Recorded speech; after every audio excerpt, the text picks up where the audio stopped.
Ari nga ho mga kaarte, dahil isang beses lang naman sa isang taon na nakakauwi ako din sa Quezon at arihong pagkakalamay ang aming ginagawa bago naman ako bumalik ng Lipa.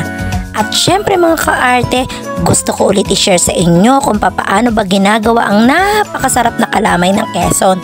Uumpisahan yan mga kaarte sa paggagata ng niyog. Yan, niyog, ang tigas talaga no.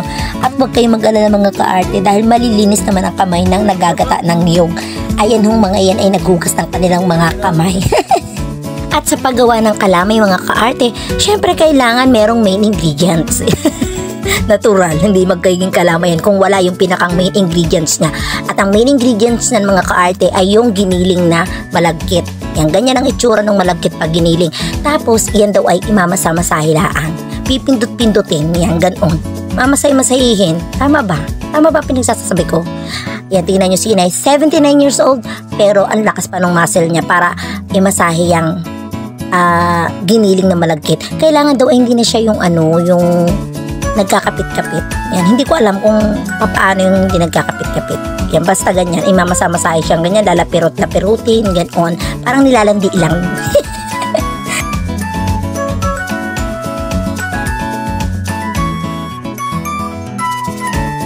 And syempre mga kaarte, dahil vlog ko ito, hindi pwedeng walang inyong kaarte, charot. Ayun nga, nagmarunong ako. Nakistry ako kung marunong ako magmasahe, maglapi-lapirot ng malagkit na yan. Tingnan nyo naman, hindi ko alam kung nakatulong ba ako o lalo laang tumagal yung proseso ng ginagawa. Hindi ko alam kung anong pinagagagawa ko dyan. Parang naglalandi lang ako ng clay.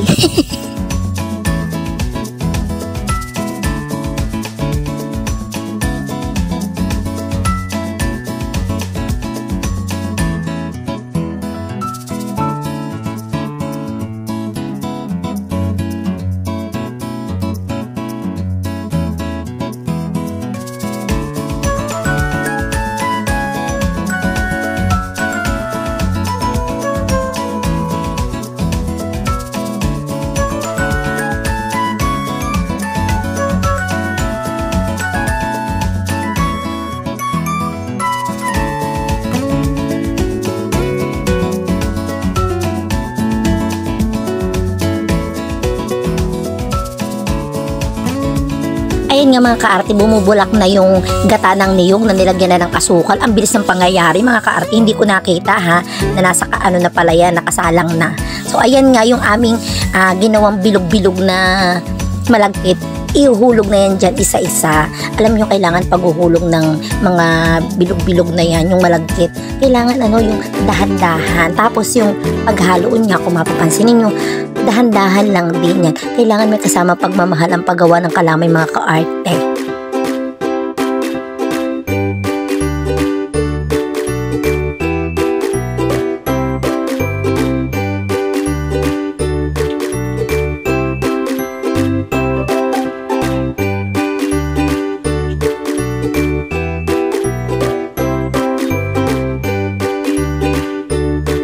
Pagkatapos nga mga kaarting maihulog yung mga bilog-bilog, inilagay na rin yung mani na dinurog dyan.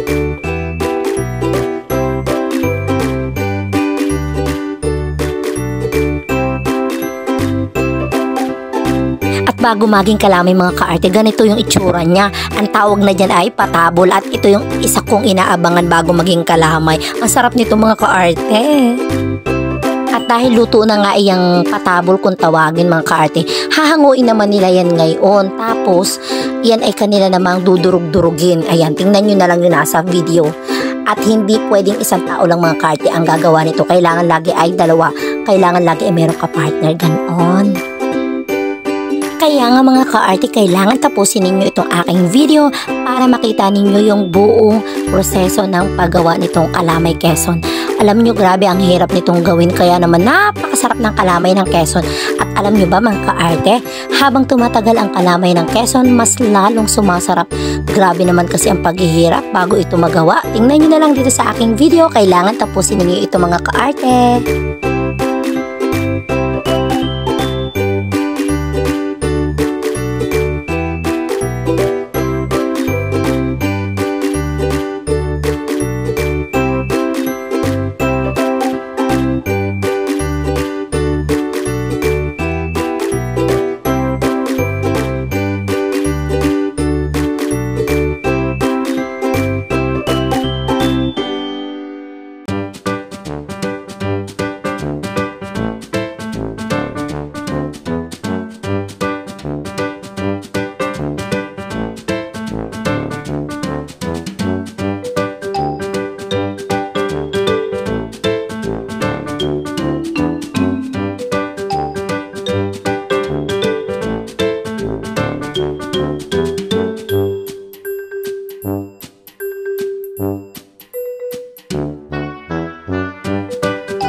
mga kaarte yung kalamay ng Quezon. Yan, kailangan na lang siyang ilagay sa isang lalagyan.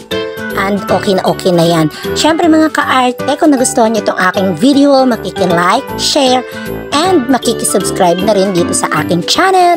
And sana nag-enjoy kayo dito sa aking video. Thank you for watching and bye-bye!